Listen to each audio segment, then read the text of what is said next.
Class 9 exercise 1.2 क्या बोल रहा है आप इस क्वेश्चन में देखेंगे भैया रे। नीचे दिए गए कथन सत्य हैं या असत्य कारण के साथ अपने उत्तर दीजिए। पहला क्वेश्चन है प्रत्येक अपरिमेय संख्या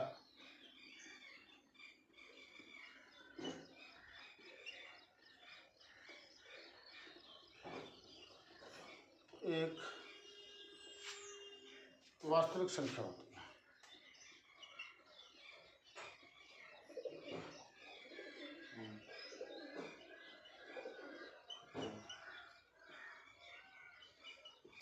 नहीं, वास्तविक संख्या क्या होती है? जिसकी कोई भी वैल्यू है, पॉजिटिव है, वास्तविक संख्या होगी। मान लो √2 है, इसे क्या कर लिखेंगे 1.4 डॉट डॉट डॉट बढ़ती चली जाए। √3 है 1.732 वो बढ़ता जा रहा है, यानी वैल्यू देख रहे हैं हम, पॉजिटिव है, मान होता है वास्तव में इतना। तो ये क्या हो जाएगा? कथन सही है, यानी कथन सत्य है। कथन सत्य है, यानी अपरिमेय संख्या का मान जरूर होता है तो वास्तविक होगी। वास्तविक का मतलब जो हमें शो हो रही है, और अवास्तविक क्या हो जो नेगेटिव जा रही है। और यहाँ अपरिमेय संख्या क्या होती है? हमेशा पॉजिटिव निकल जाती है, कुछ ना कुछ वैल्यू होगी। तो ये कथन क्या हो जाएगा? सत्य है। दूसरा पार्ट है इसका।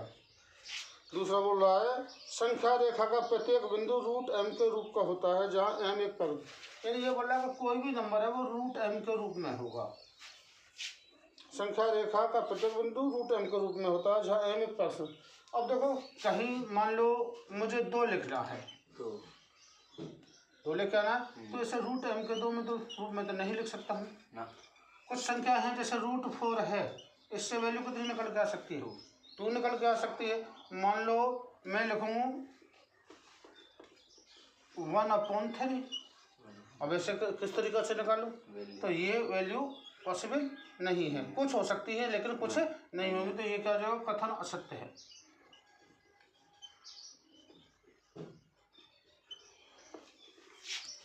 इसके बाद तीसरा बोल रहा है प्रत्येक वास्तविक संख्या एक अपरिमेय संख्या होती है। देखो वास्तविक संख्या क्या होती है? वास्तविक संख्या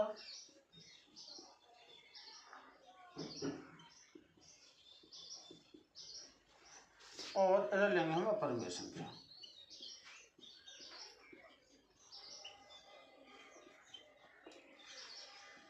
देखो वास्तविक संख्या तो बेटा 1 भी हो सकता है, 2 भी हो सकता है, 3 भी हो सकती है, 4 भी हो सकती है, √3 भी हो सकती है, 1/5 भी हो सकती है। ये सभी क्या है? ये वास्तविक संख्या है। ये बोल रहा अपरिमेय संख्या भाई, 1 को हम 1/1 लिख सकते हैं, 2 को 2/2 भी 2/1 लिख सकते हैं, 3/1 लिख सकते हैं। तो ये क्या है? ये अपरिमेय संख्या तो नहीं है, ये तो बड़े आराम से p/q के रूप में दिखाई दे रही है। तो प्रत्येक वास्तविक संख्या एक अपरिमेय संख्या नहीं होगी। तो ये क्या हो जाएगा? कथन असत्य है। क्लियर? चलो दूसरे क्वेश्चन को।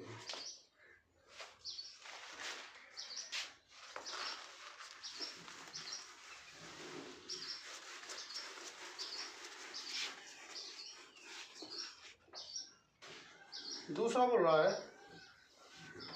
कि क्या सभी धनात्मक संख्याओं के वर्गमूल अपरिमेय होते हैं? क्या सभी धनात्मक संख्याओं के वर्गमूल अपरिमेय होते हैं? यदि नहीं तो एक ऐसी संख्या के वर्गमूल का उदाहरण दीजिए जो एक परिमेय संख्या होती है।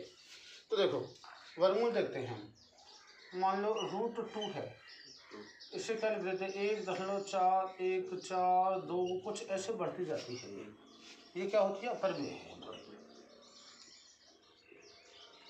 मान लो मेरी √3 है, ये जाती है 1.732 और बढ़ती ही जाती है। तो ये भी अपरिमेय हो जाएगी भाई, बढ़ती जा रही है, साइन चेंज वो बढ़ती है, नॉन रिवर्सेबल है। मान लो मैं √4 लिख दूँ तो इसकी वैल्यू कितनी आती है हमारी? निकल के 2 2 से 4, ये क्या हो जाएगा? 2/1 लिख सकते हैं। तो ये अपरिमेय नहीं है। तो एक उदाहरण क्या होगा? एक उदाहरण तो होगा तुम्हारा √4 का। मान लो हमारा आ रहा है √9 लेता हूँ मैं निकल के, तो √9 निकल के कितना आएगा बाहर? 3/9। तो ये भी क्या है? एक परिमेय संख्या है। 3 को हम 9 इसी का लिख सकते 3/1। मान लो मेरे पास √16 है, तो √16 कितनी हो जाएगी मेरी निकल के? 4, और इसे क्या लिख सकता हूँ? 4/1। ये क्या है? ये भी परिमेय हो गई। ये भी परिमेय है, ये भी परिमेय है, तो क्या बोल देंगे हमें, उदाहरण हो गए हमारे। तो हम यहाँ करें नहीं सभी, यहाँ लिख दोगे नहीं सभी धनात्मक पूर्णांकों के वर्गमूल, धनात्मक संख्याओं के वर्गमूल अपरिमेय नहीं होते।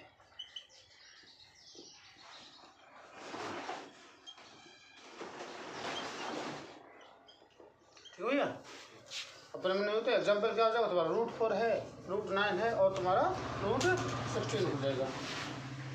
क्वेश्चन नंबर 3 को देखेंगे।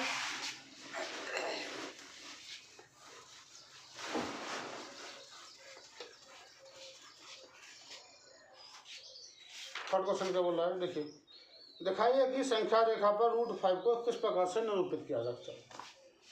थर्ड क्वेश्चन, यानी हमें क्या शो करना है, √5 को संख्या रेखा पर शो करना है। तो देखो ये नंबर लाइन है, 0 हो गया, ये मेरी पॉजिटिव साइड होती है और ये मेरी होती है नेगेटिव साइड। यानी राइट हैंड पे पॉजिटिव होगा, लेफ्ट हैंड पे नेगेटिव। 0 यहाँ पे न्यूट्रल है ना, यहाँ पॉजिटिव और यहाँ नेगेटिव।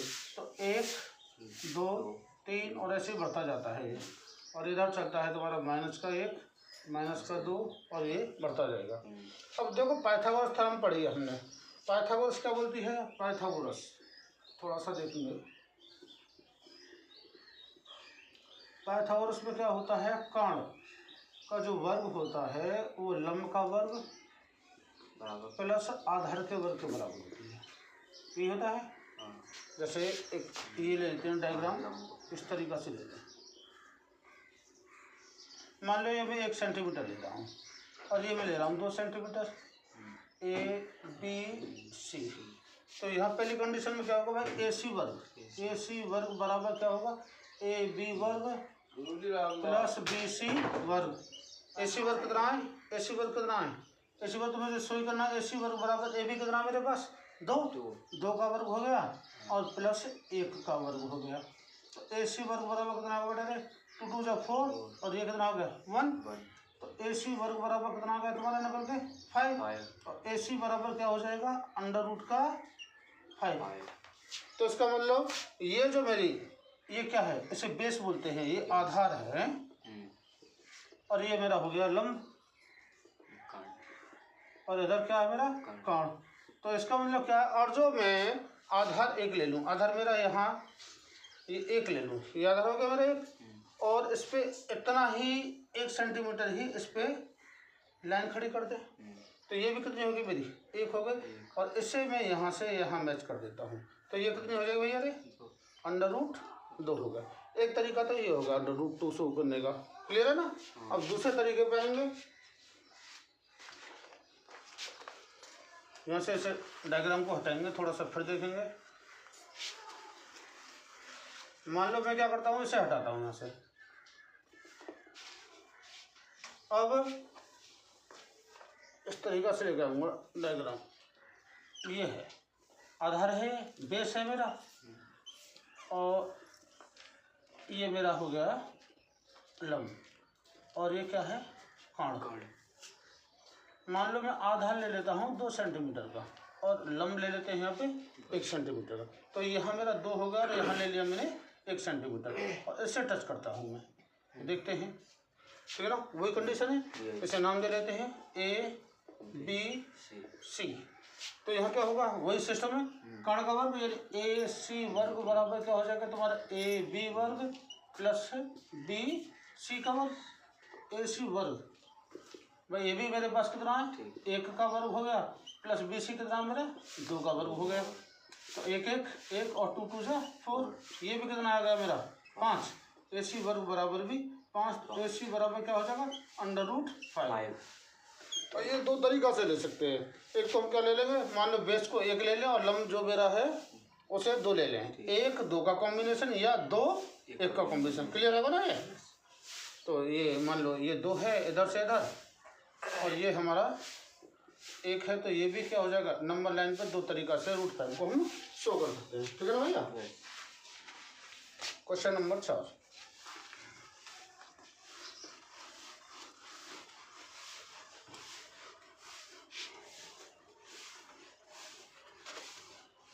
4 क्या बोल रहा है, ये बोल रहा है कक्षा के क्रियाकलाप पे, चलो ऐसे मैं बताऊंगा। और ये बोल रहा है कि वर्गमूल सर्पिल बनाना है, ठीक है ना। वर्गमूल सर्पिल कैसे होता है देखेंगे अभी, तो मैं बताने जा रहा हूँ।